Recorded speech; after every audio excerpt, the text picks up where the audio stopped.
Howdy, and welcome back to the Addicted Motors YouTube channel. Today is Jag Day, which I don't really know what that means, but I think we're gonna do some Jag stuff. Howdy guys, real quick, Future Troy coming to you with a cracked iPhone case now, wonderful. To say, hey, just please remember to like, subscribe, do all that YouTube stuff. It really helps the channel and helps me know what you guys want to see. I got more Jag content coming up, even after this video, because I realized that my accessory belt has a massive, I don't know, it's like a flare on it or something that I didn't notice before. So that's just another thing to add to the list after today's video. So that'll be coming up in the future. So yeah, hit that bell too. Appreciate it.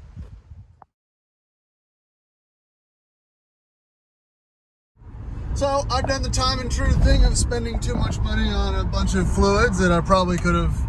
It's probably really not worth my time to change, but we're gonna go ahead and do it. And since I'm doing things slightly on the cheap, what I'm gonna do today is drain the transmission as much as I can. It's probably 4 or 5 quarts, and just refill, get some of that older dark fluid out and put just some red stuff in there. Probably not Mercedes brand because it's fine. And then I'm gonna change the oil too. It's about 300 miles early, but it's been about a year and a half. I don't drive the car all that much. I can't remember if that was a 3,000. I think it was a 3,000 mile. And now 3,000, that's a 5,000 mile. I could put 5,000 miles on this car. Interesting. So if there's a lift open, I'm gonna try to do that. Then we're gonna go to Chesterfield Auto Parts and look for some bits and kind of see where the day takes us. This is gonna be more like a vlog type of video, but we're just jagging around.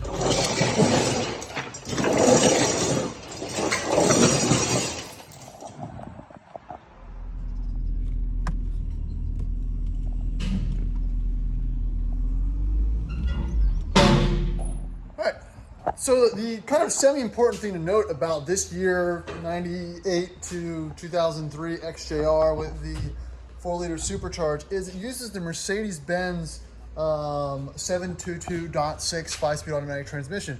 Therefore, when you search for the type of fluid and the service procedures, it usually falls under a lot of Mercedes-related content.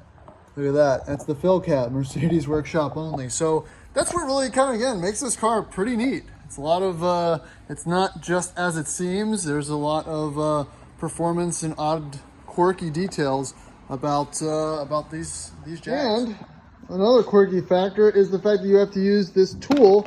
There's no dipstick in the car, or that comes with it.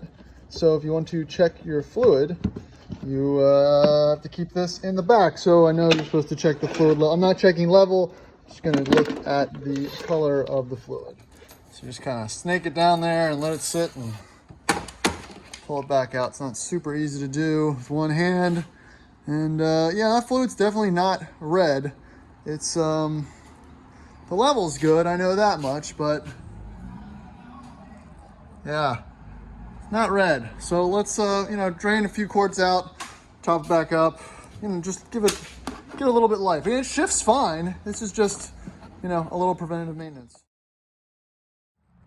All right, so it's up in the air, and amazingly, like this pan is not leaking at all, which is really good news for me. Oil, there's a little seepage there, So yeah, we'll do the oil as well, let that cool down a bit.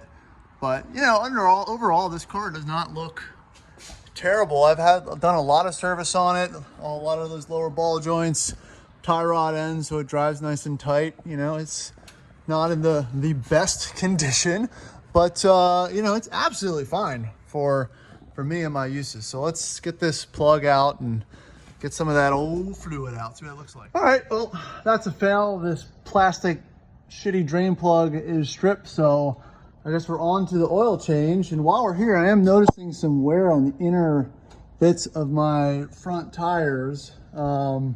So I probably need to rotate these tires as well, which is a shame because they are fairly new. That's, and the alignment feels good, but obviously not. So in the spirit of doing all car things, I've already wasted most of my morning, but it's just how it goes, right guys? Yeah, fun. All right, so 25 minutes later, I can't find the tool to properly remove that, so I found the tool to properly remove that. As far as the drain plug, Zeus himself must have torqued it on because holy crap, that was in there. So let's let's drain this and make a big mess because this thing shoots out at a weird angle. Fun. And what you want to do, kids, is you want to get the car nice and hot before you change the oil. So you definitely have a high chance of burning the crap out of yourself. That's really the only way to do this correctly. So let's let freedom ring here. Man, they really got that in.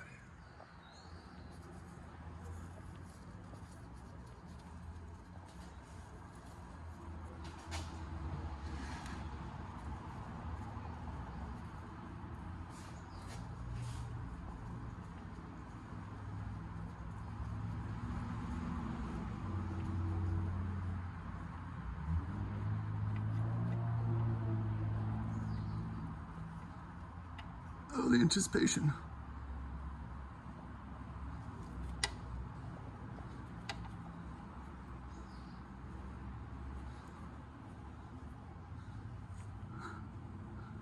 Come out, punk.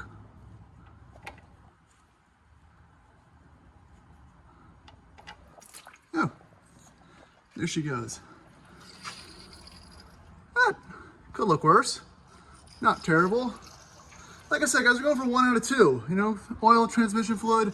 You can't really expect to do both in the same day, right? That's too high of the expectation. All right, so slap the new filter on, put the plug back in, gonna lower the car down. What I noticed is just for me trying to loosen this plastic fitting, I had a tiny little drip from this edge. Now this is a plastic pan, and just from maybe moving it a little bit by trying to loosen that, might have messed that seal up. Now this pan has to come off anyway now for the flush and probably maybe a new filter. We'll see.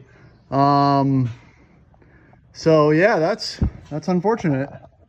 Not the end of the world, but like I started off the video, had no leaks before.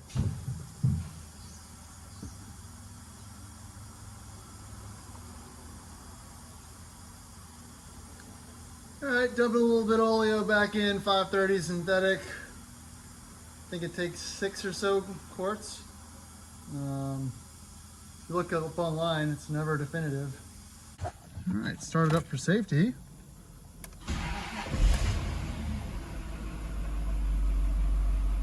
Better. Gotta let all that oil circulate a little bit. I think we're good now. So let's put it back up, make sure there's no crazy leaks while after it ran for a second and circulated everything.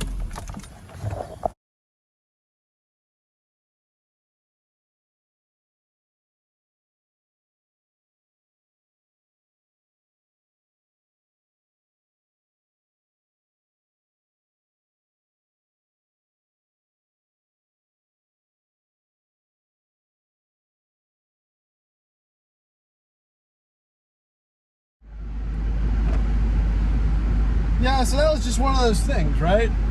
That is the joy or the lack of joy about doing your own maintenance on old cars. So go in for 2 things, accomplish 1 thing, find the 3rd thing. So again, I'm 2 out of 3, tire rotation, oil change. Now I have to spend probably another $400 to buy the transmission, pan, gasket, and pan most likely. So that's not really the car that I want to spend that kind of money on these days, but it comes with the territory. And I'm going to sit here and eat a snack and contemplate my decisions. And that'll be it for this video. Like I said, I fixed 1 thing and I found 3 or 4 other things that are potentially wrong with this XJR turd. But it's all in the name of the pursuit of the wonderful thing that this thing is. And every time I tell myself I want to get rid of it, I look at it and I like it and I can't really seem to do it. But I do feel like this might be the next car on the chopping block to just make room for something else, which is really tough because this is a dream car of mine. But it is an attainable dream car, which is a good thing and a bad thing, because if it's attainable, you can get it. And, you know, yeah, Jags.